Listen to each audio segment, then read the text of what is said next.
இந்த தீய சக்தி திமுகவை வேரோடு வேரோடு அழிக்கின்ற நாளாக அமையும்.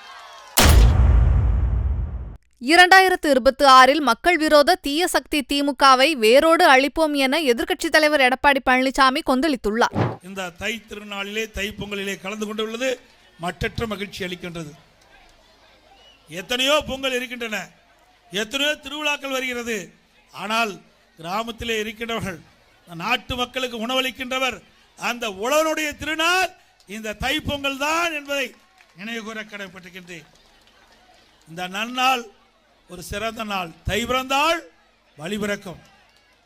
இன்றைக்கு நாட்டு மக்களுக்கு வழி பிறக்கின்ற நாள் தை திருநாள்.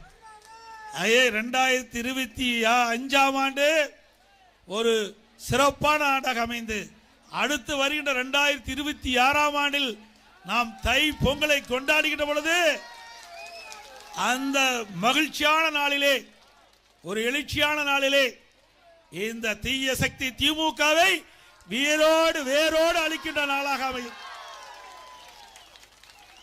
நாட்டு மக்களுக்கு தீங்கு செய்கின்ற இயக்கம், மக்கள் வராத ஆட்சி அகற்றுகின்ற ஆண்டாக அடுத்த ஆண்டு அமைவதற்கு முன்னோடி ஆண்டாக இந்த ஆண்டு அமைந்துள்ளது என்பதை நேரத்திலே நினைவு கூற கடமைப்பட்டிருக்கின்றேன். செய்திகளை உள்ளது உள்ளபடி தெரிந்து கொள்ள ரெஃப்ளெக்ட் நியூஸை சப்ஸ்கிரைப் பண்ணுங்க.